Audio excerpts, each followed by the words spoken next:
I had planned to meet my ex to get back together, but on the way, I suddenly needed to use the bathroom. I went into a coffee shop to ask to use the restroom. The staff said I had to make a purchase first. Oh, okay, I'll buy something. You gotta pay up there.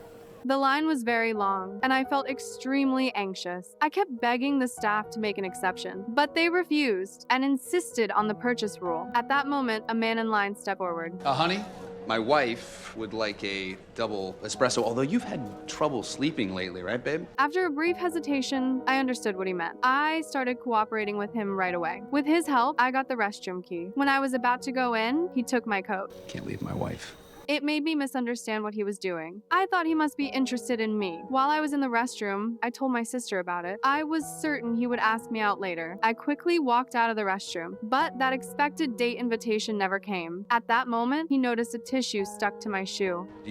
So you're gonna ask me out now?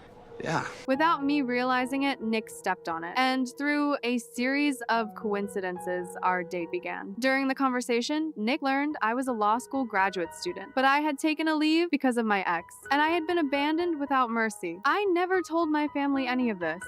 I'm sorry, my life is a disaster right now. Might be turning a corner. Why do you have a giant wrench? My mom gave me that. Nick rarely talked about his mother. We talked for a long time. Laughter echoed in the quiet room. I don't know how long we stayed there, but when I woke up, we had fallen asleep on the couch. I carefully got up, planning to leave without waking Nick, but Nick was already awake, and he silently watched me leave. After I stepped outside, I realized something. Nothing had happened last night, so why was I leaving like this? I decided to go back and say a proper goodbye, but I didn't know that my leaving had affected Nick. You told her about your mom, bro? You don't tell nobody about your mom. You in love, man. I couldn't get her out of here fast enough. This girl's a disaster. After hearing what he said, I felt completely crushed. I never expected that was how he saw me. I thought we would never meet again, but fate has a way of bringing people back together. 6 months later, Nick attended a friend's engagement party, and that friend's fiance turned out to be my sister. My sister called me over to introduce us. I'm gonna go grab a drink. Door's that way if you're looking to sneak out. I know that's your thing. Well, I am a disaster. Feeling the tension, they left us alone. But instead, we ended up arguing even more. I even said I was already engaged. Where you registered? I'll buy you a broomstick. I'll send you an invite. And we both agreed their relationship wouldn't last long. We thought if we got through the night, we would never see each other again. But soon after, we both received wedding invitations. The wedding was in Europe. And by coincidence, we were on the same flight. Nick saw me and realized I was traveling alone. Since I had said I was engaged before, Nick came over and joked that the man next to me was my fiance. What? It made me extremely annoyed, and we started arguing again. The next day after landing, we were picked up by a friend, and we had no choice but to ride together. Even though we didn't get along, we accepted the situation. Soon we arrived at the destination. Nick was told his friend also invited his ex-girlfriend, but what shocked him even more was that she came with her current boyfriend. I also faced my own problem. My parents kept pressuring me to get married and kept introducing me to blind dates. It was overwhelming for me. That night I went to a party and ran into Nick in the hallway. Neither of us looked at each other kindly. At the party, we joined a guessing game. It was supposed to be fun, but it turned into something else between us. We turned the game into a mess. The old man watching was completely confused. In the end, the party was ruined. Later that night, everyone sat together. They could all see the tension between Nick and me, so they tried to bring us back together. The next day, while Nick was in the shower, the older man pretended not to notice him. She clearly has eyes for Ben. Who does, father?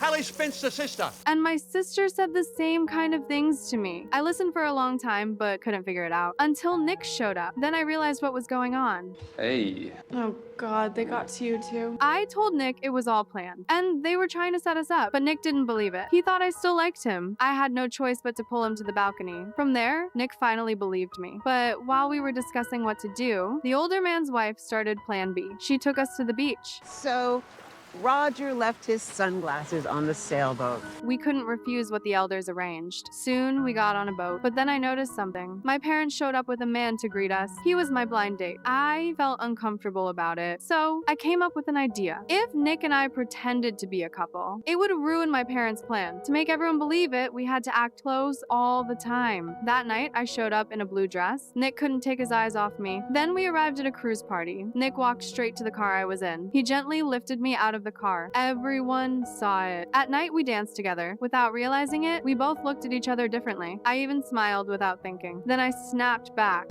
Is Margaret watching? I took Nick to the bow of the ship. I wanted to recreate a Titanic scene. Nick thought it was too much, but I insisted it would work, and it did. Everyone believed we were together. Even though it was all an act, I felt happy in that moment. But when Nick turned away, I fell into the sea. We panicked as the ship sailed away. Nick saw a float in the distance. We swam toward it desperately. Soon, people on the ship noticed us, but the ship couldn't get close, so they called for rescue. We climbed onto the float without knowing what would happen. It was a memorable night. Till you snuck out, of course. Because you scared the shit out of me. It was the first time in my life that I felt fire and I had to blow it out. In that moment, we finally opened up to each other. We both admitted we liked each other from the very first meeting, and that feeling had stayed hidden until now. We were finally rescued. Back in the room, Nick made me something to eat. I took a big bite, but I burned my mouth. The air suddenly felt different between us. That night, we were together. The next day, we got into a wedding car, heading to the ceremony. But Nick's ex suddenly appeared. She confessed her feelings to him and apologized for leaving before, but Nick felt nothing. What he didn't notice was that I saw everything. I thought he still had feelings for her. I held back my tears and quietly left the wedding venue. I quickly got into a taxi and broke down crying. Nick realized I was gone. He asked everyone where I was, but when he learned what I had seen, he was speechless. He still didn't know where I went. Run. Don't wait on love. Fight for it. Then my sister said something that made him understand. Nick finally realized everything. As expected, I was standing outside the opera house. I looked at all the couples around me and felt completely alone. Then I heard a helicopter above me. I turned around instinctively.